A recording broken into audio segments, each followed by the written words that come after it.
What up, everybody? Claws out, lobsters! And welcome back to your daily dose of BS, where the tea is hot and the shade is free and the BS is always flowing. Because apparently nothing stops this nonsense, not even August, which is insane. As we've discussed before, this year is something special.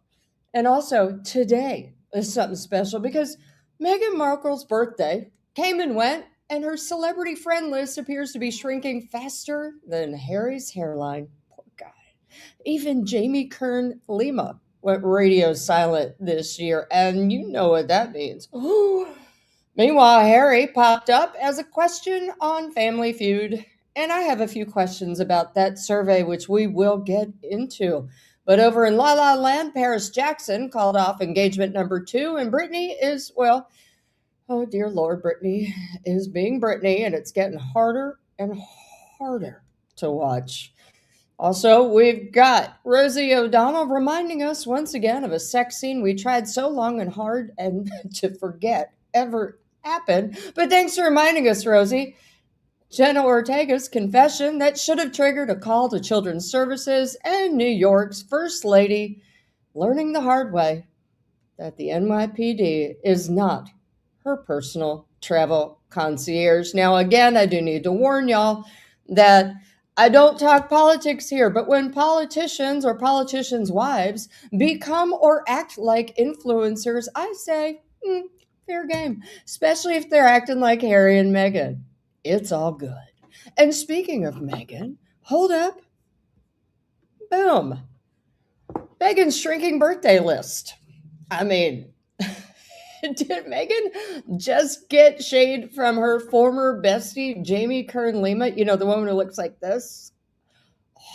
Because this year, by my count, only Tracy Robbins and Kelly Zafjan bothered to wish her publicly a happy birthday. And of course, in that world, if it's not done publicly, it is not done at all. Now, compare that to last year. For Meghan's 44th in August 2025, Jamie Kern Lima went all out. She posted a photo of the two of them with a caption calling Meghan love, light, and such a great friend.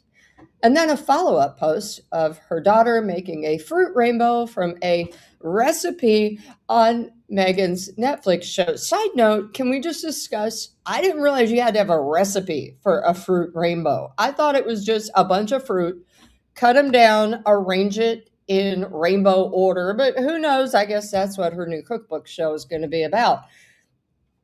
And on that post, Jamie Kern Lima, of course, gushed she couldn't wait for season 2. Season 2 came and left. Oh, my Lord, it was so bad, plus the seasonal crap, which Jamie then kept silent about.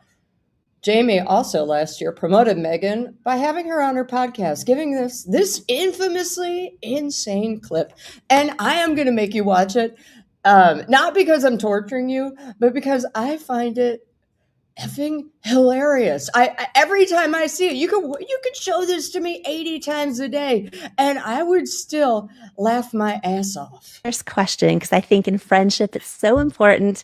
And I think so many people also have this question for you is, Meghan, how are you? And are you okay? That's so kind. I am. I'm better than okay. How are you? I know you always make it about me. Today, which by the way, I just have to say, you are the most generous friend. You show up for your friends. Today, I just get to talk about you, which I'm excited about. But how are you doing? There's so much going on. I'm good. There's, it's a lot of pinch me moments right now. And at the same time, I think because I'm so busy with so many different things. And for each of those projects, as you mentioned, the show or the podcast or the brand, the business, the most important thing that I work on every day, my practice is trying to really integrate it, to integrate the joy.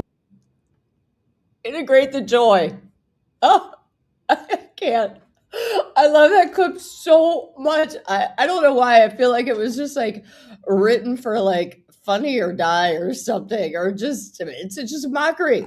Meanwhile, this year, crickets from Jamie on Meghan's birthday, on Meghan's projects, her joy, her whatnot. Instead, Jamie posted this video. Now, let's be fair. It was the week after, or at least by my account, 5 days. But we all know in Meghan land, her birthday lasts for a week at least, and then a month. This is Jamie's video she posted yesterday. You argue with a narcissist. How do you talk to a narcissist? How do you most effectively communicate with a narcissist? I am so excited for today's episode, and backed by popular demand, communication phenom and trial attorney Jefferson Fisher is here to talk with you and me today about the key secrets and rules you don't want to break for arguing with a narcissist, whether at home, in friendships, or in the workplace, and how it impacts all areas of our lives. Pretty sure it did impact Jamie Kern Lima's life a lot. I mean, I can't. Now, listen, I'm not saying that clip was about Meghan. I'm just saying the timing is awkward. No? I mean, Serena Williams and Beyonce, remember? Oh my God, wait. I just got a text from Beyonce. Also quiet. Ain't no text this year. Because you know, if there had been, we would have heard about it somewhere. And Meghan also had to contend with yet another slight. This time from a favorite friend's husband. Hold up. It's another good one. What you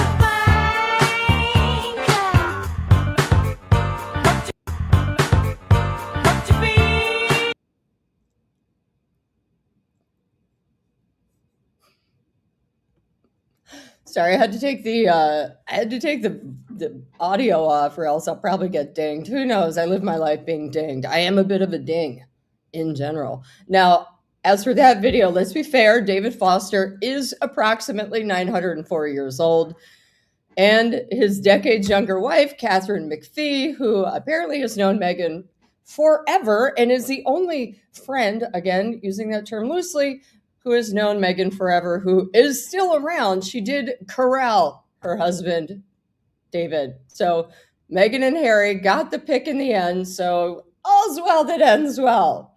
And as I've said before, in Meghan land, if there's no pick, it didn't happen. But no worries, people. She still has time for us little folk, or at least some time to dispense some inane advice via her As Ever website, which, hold up, here we go. I love this thing. My eyes almost popped out on this one. Yeah.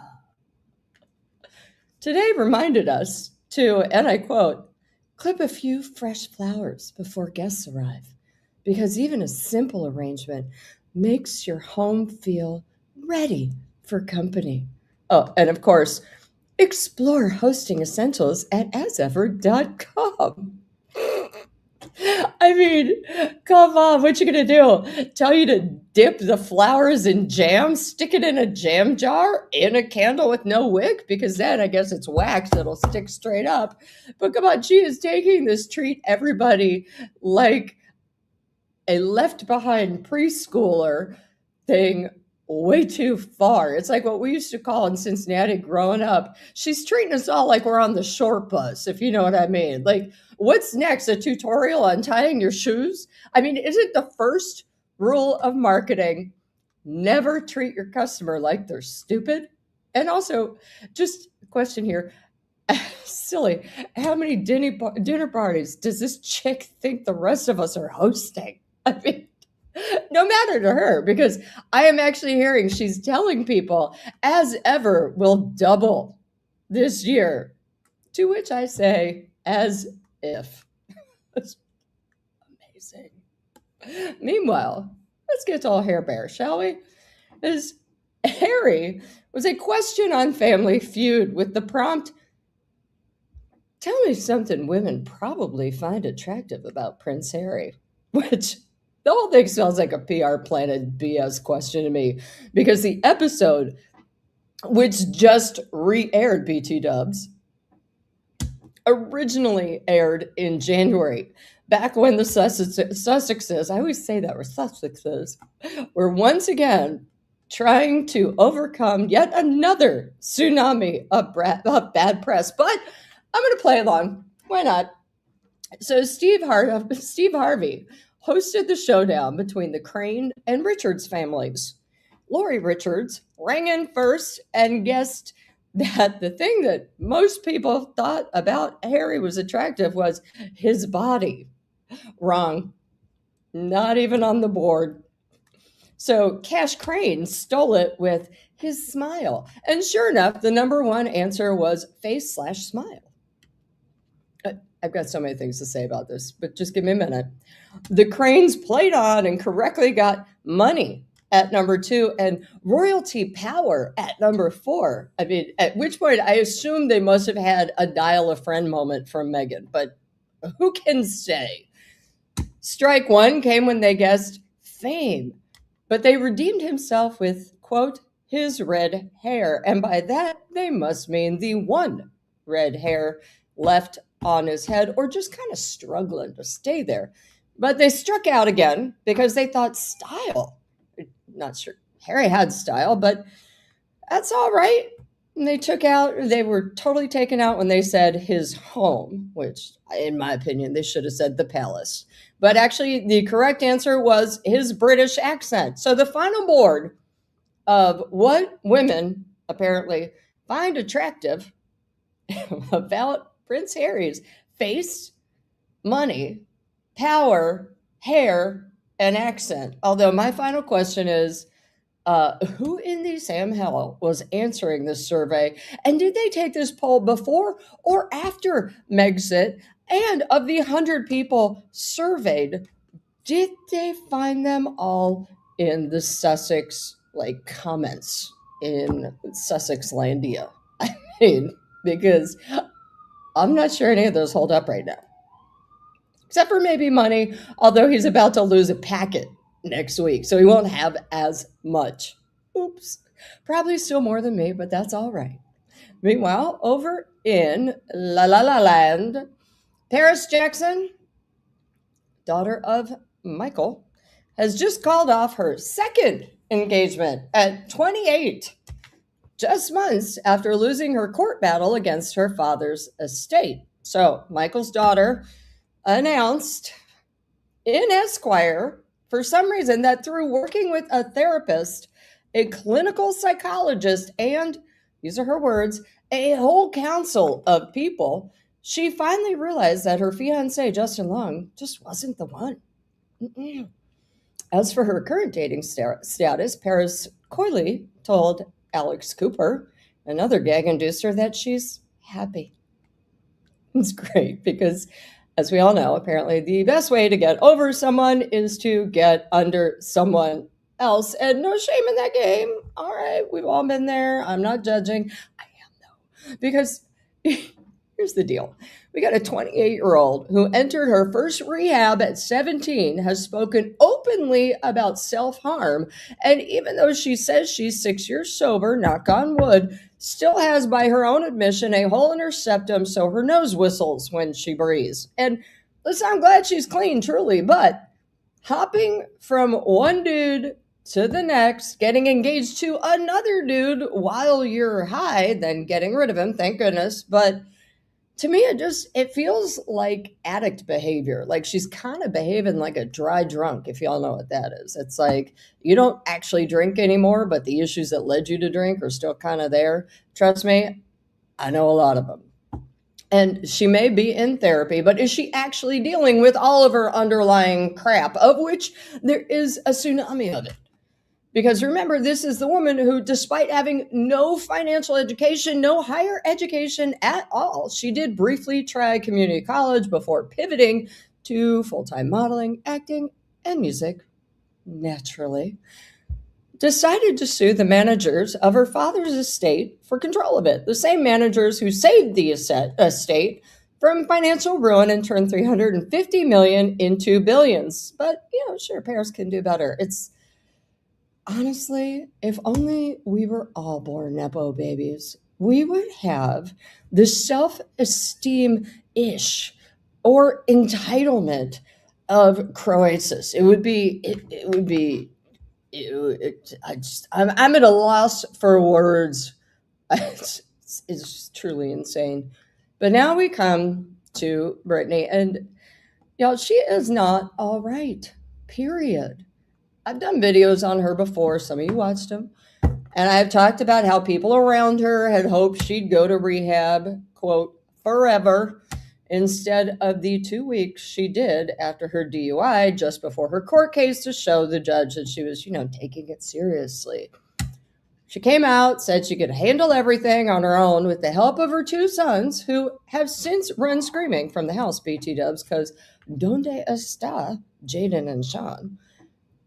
And this is what we're left with. I'm about to show you a video. It's a compilation of just some of the videos that she has posted this week alone. It's hold on, not that. Wait, we got to go back because once again, I effed it up, didn't I? Sure did. It's just,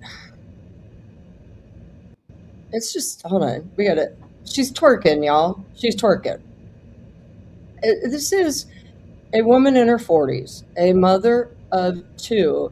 And I swear, when I was in college, I was a bartender at a redneck kind of rodeo bar on the border of Ohio and Kentucky. And this is what a woman named Rhonda would do every Friday night when she got real trashed after work. And I mean, look at that. Come on, girl. At least wear some underpants. No, this is what is happening. Britney has gone, y'all, she has gone full Rhonda. And this is just in the last couple of days. This goes on and on and on. And this is her last video where she's trying out some face cream. All right. And that's cool. I mean, she wants to be an influencer, I guess. She put her career down as a celebrity when she was arrested. But now I want to show you this, because this is a close-up of that last video. And this is what freaked me out. All right. Because, yeah, here's the deal. I need y'all to look at her eyes, because this is what actually struck me. Because to me, those eyes look dilated and wild. Like whatever's going on there does not look healthy. And then in the sound that I took out of all the videos, she's got the fake accent. She does the baby talk. I mean, it's the 24/7 sad, weird, sexy dance, which at this point, I'm not sure who finds sexy unless it's 2 a.m. at a redneck rodeo bar on the Mason-Dixon and your crowd is 70-year-old men. But come on, man, this girl needs some help. I mean, free Britney movement. Where are you now? You helped free her, but now you're just backing away. I mean, all right, we see you. I mean, I get it. She sounded cogent in that one court hearing. She was also reportedly medicated at the time. And yes, her dad should not have been running that conservatorship. But damn, someone needs to do something. It's like watching Flowers for Algernon happen in real time. And if y'all don't know what that is, you need to look it up. It's a great book. I know no one reads anymore, but you should. I mean, the point is someone needs to start a Help Britney movement stat, because, whoo, man. And I know people are like, don't look at her Instagram, but I can't help it. I cannot. It's just like, it just pops up and your heart sinks and oh my God. Anyway, now for some mercifully quick hits. I'm not doing a photo for this one, and you guys should thank me, because Rosie O'Donnell called her sex scene with Cynthia Nixon in just like that, quote, horrifying. And everybody in the universe could not agree more. No. It was visual norovirus. And now that I've been reminded of that catastrophic editorial decision by Michael Patrick King and HBO, I have to start recovering from said norovirus all over again. Thanks, Rosie. Appreciate it. Can't wait to see you on The View in New York. Maybe you'll talk about it again. Make us all sick again.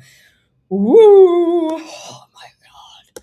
Next up, we have got Jenna Ortega, who told Esquire she would, quote, go all day without eating or drinking on set as a child star because she, this is again another quote, wanted so badly to not be in the way of anybody. She said her game face was on. She was grateful to be there, and that maybe her mistake was not looking after herself. Look after herself? Y'all, she was 9 when she filmed Rob. She was still a tween when she went on to appear in Insidious Chapter 2, Iron Man 3, Jane the Virgin, and Disney's Stuck in the Middle. I mean, why she thinks the mistake was hers and not her parents or the producers is insane. Because in my mind, the real mistake was nobody called children's services. And if you guys have not seen my video on Worst Parents Ever, which I did about TikTok 2 weeks ago, go look at it because it calls out other celebrities, parents who put their kids up and ignored them and didn't tell them to, I don't know, eat or drink while filming 9 to 12 hours or whatever hours a day. Oh, whew. All right, now, while Jenna was being the anti-diva as a child, a grown-ass influencer in New York City is acting like a full-blown, unelected queen. Mayor Zohran Mamdani's wife, a 29-year-old artist/influencer called Rama Duwaji, reportedly wanted an NYPD security detail for a personal trip to the vacation paradises of war-torn Syria and Lebanon, as you do. Personal, taxpayer-funded security for a trip to 2 countries on the State Department's Level 4 Do Not Travel list to, and I quote, see family. And not unlike the influencers on the West Coast, Harry and Meghan, her husband Zohran seems to think that whatever Rama wants, Rama should get. But sadly for him, NYPD Commissioner Jessica Tisch, my personal hero, is no King Charles. So this is how the mess hath unfolded. On Monday, the mayor's office told the New York Post that on the NYPD's own strong recommendation, a security detail would be joining the First Lady on her trip to, again, Libya and Syria, which is apparently news, BT dubs, to the NYPD, which countered on saying, absolutely not. The department made it clear, saying it doesn't send officers to level 4 advisory countries for discretionary trips that have nothing to do with investigative work, and this trip is not investigative. So no NYPD personnel are going full stop. One source told the Post Zohran and Rama never even checked with the commissioner before saying the cops were going to accompany her. I mean, oops, right? You just say it. You want it to be done. I get it. I would like a full police escort everywhere from now on. I said it, so I think it should happen. Doug definitely does. Meanwhile, former police commissioner Bill Bratton piled on, telling the New York Post the whole idea was ill-advised. I mean, that's Captain Obvious there. It would put officers at risk, cost a fortune, and require jumping through all kinds of federal hoops. Not to mention the timing sucked. Her trip starts September 20th, smack in the middle of the UN General Assembly, when NYPD resources are already stretched to the max. And by the way, this is the same week her husband is urging all New Yorkers to hit the streets and protest Netanyahu because nope, no cops needed there. I mean, yesterday and even earlier today, again, a red-faced Mamdani was blaming, say it with me, a miscommunication. Yeah. Telling Pix 11 that when his wife takes the trip, it'll be without any NYPD detail. And of course, he not only said it was a miscommunication, but it won by his own staffers because the buck never stops at City Hall or, for that matter, Montecito. I mean, it's kind of funny to me how all these influencers act like the same way. I say it, it should happen. I have a sense of entitlement. Make it happen. It was, it just, politics aside, this is just bad, stupid, influence behavior by the way, a woman and her husband who have declared themselves that she should be off limits to the press or any questions because she is a private citizen. Except for, of course, when she wants it, like at the cover of New York Magazine or in the New York Times, which all seem to think her style is fabulous. I urge you all to look at her style and let me know what you think. All right, so after that one, I definitely need a palate cleanser. And I have to warn you, Doug is taking his contractual day off. It's in the contract. I can't do it. He will sue. Even without opposable thumbs, he is a litigious, belligerent man. But I decided to end this show with a clip from the best show in town, every town across the United States that nobody is watching, QVC. Okay, now I just need you to give it up for the blowjob, Kim Gravel, and the mouth mover. Uno momento. Oh, it's so good. To show the texture and this wave pattern. Again, it looks like you went and got a blowjob at your blowout at your salon. Oh my God. And it looks beautiful. All right, so here's what's happening today. We're having a huge beauty sale. Everything ships to you for free, but that goes away at the end of the day. I will remind you that this is flexing, exercising, strengthening all the facial muscles and even down through the neck that over time naturally lose their elasticity. We get around. We are cheap and easy. That so was Paula, just this week. Stay limber. Stay limber. All right, listen. We're breaking up, John, because you're paying her more attention. I don't like it. You haven't posted our video yet. I don't know how to do it. Did you tag me? It's in your drafts on Instagram. I don't know how to do it. You going to Ibiza without me? It's Ibiza. And we've been schooled. You smell delish. And with the submarine I story. wanted to tell you that I got that peasant blouse with the tassels. Yes. And I used to wear the tassels on my pasties. Do you know what pasties are? Okay.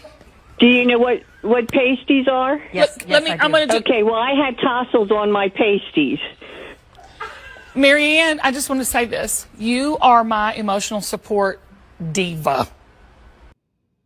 And you guys, all of you, female or male, are my emotional support divas. I love you. Thank you, thank you, thank you again. And I will be back, tomorrow? When?